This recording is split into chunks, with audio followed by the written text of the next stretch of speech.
What's up guys, Nick from Nick's Reptile World here, and today we are going to be going over a 70-gallon enclosure DIY build.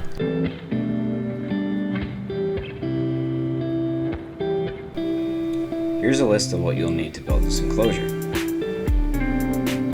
Start off with two 10-foot 2x4 pressure-treated pieces of lumber, one power drill, one skill or table saw, 2 boxes of appropriately sized wood screws, 4 bottles of silicone, 1 silicone caulking gun, 1 white Sharpie, 1 measuring tape or ruler, 1 roll of fine wire or mesh, 1 gallon of dry lock, 1 concrete coloring, 1 paintbrush, and 4 4-foot by 2-foot by 2-foot pieces of PVC melanin or marine board, measuring about a ½ inch thick.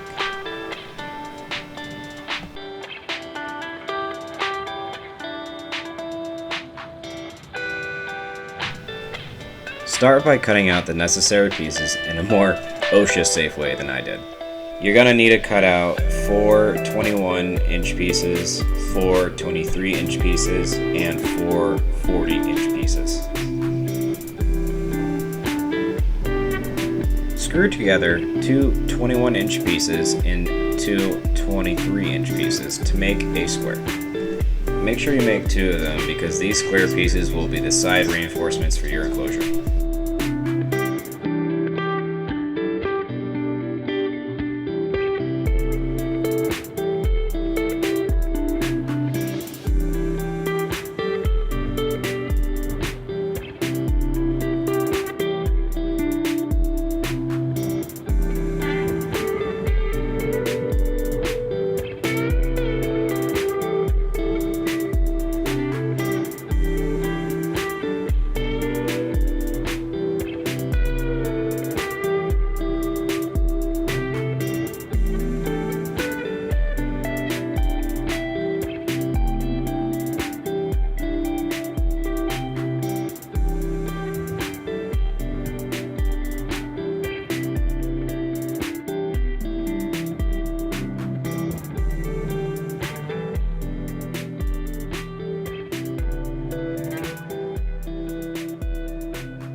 For the next step, combine Drylock and Quikrete black dye into a container, and then generously apply to your 2 side squares.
Cut two 24-inch by 24-inch pieces of board and attach them to one side of each of the squares.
Stand your two squares upright and attach the first 4x2 board to these two pieces.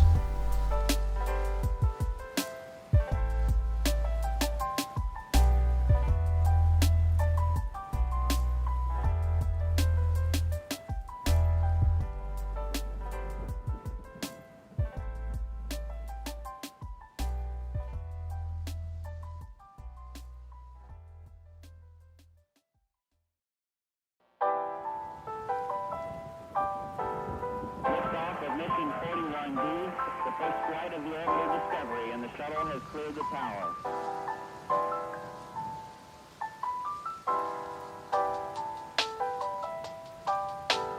Discovery's core computers now have primary control of critical vehicle functions.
Once the board was attached to the two square sides, I went to cut out the rest of the pieces that connected the frame together. Once I had my freshly cut pieces, I laid them out and I painted them.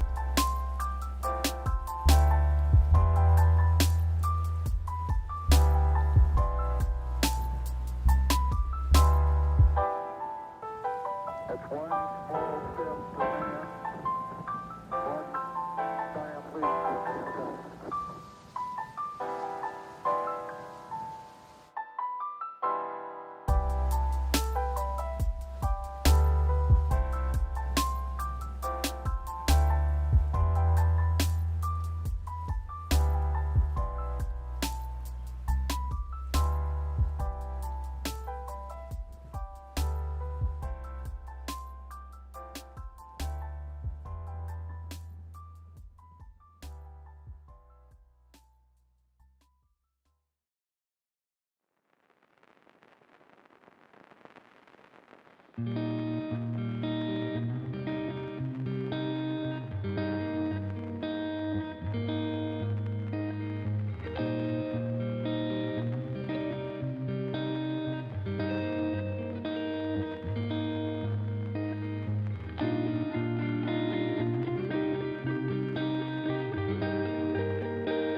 Sorry about the poor camera angle, but here you can see me setting up the two long pieces that connect in the back.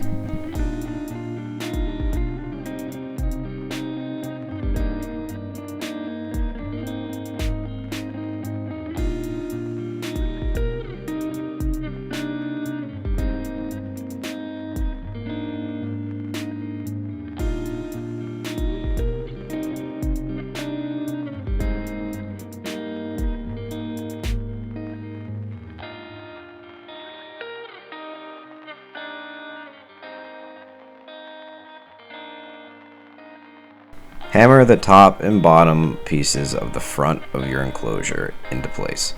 Make sure you screw them into the top and bottom pieces of the board so that they are extra sturdy.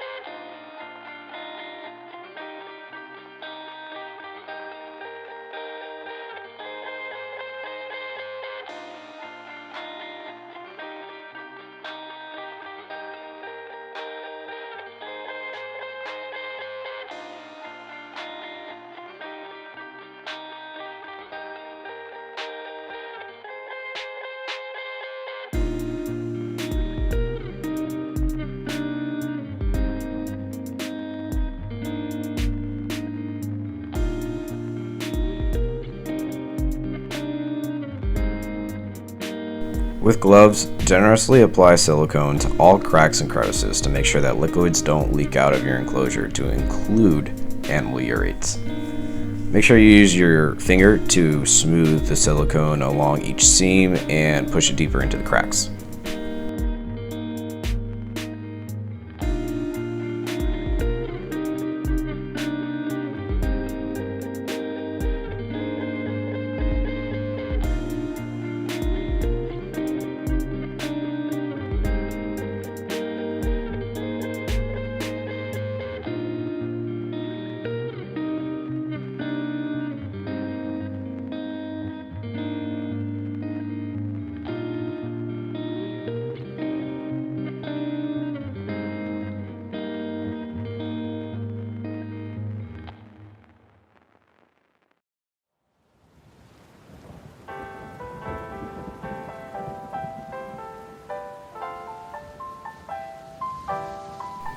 Now this part I wouldn't trust myself to teach because I'm not a certified electrician, nor am I really familiar with it.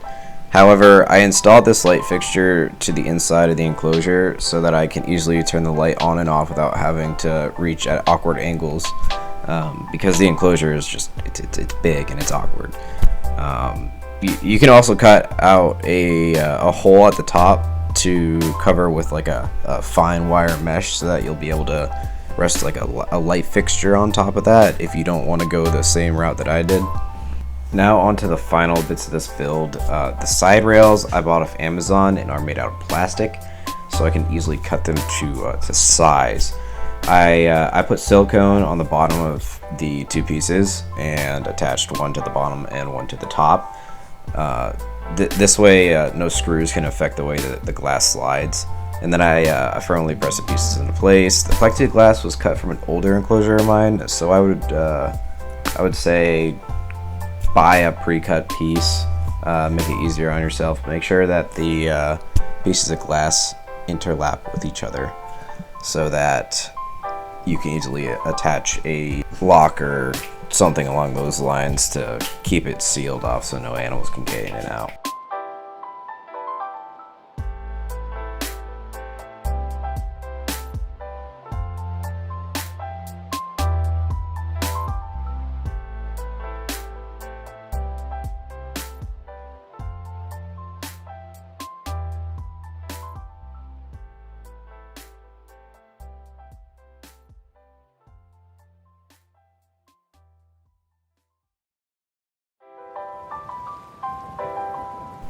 Holes were cut on the left and right sides of the enclosure, one low and close to the heat source, and one away from the heat higher up to get a proper airflow.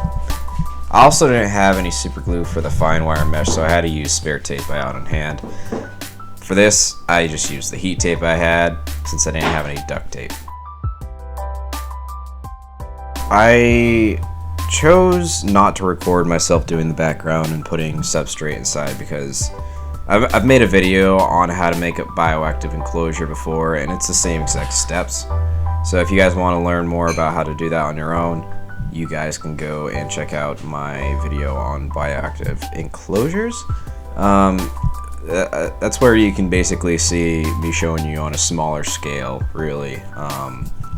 It's how I do all my builds. There's nothing really different, same method. The only thing is this time I used dry lock for the coloring, and I did not use silicone. But aside from that, I hope you guys enjoyed this video. If there's any questions whatsoever, feel free to leave it in the comments. Also, please like this video and subscribe for more. It really helps the channel grow. And I will catch you guys later. Peace.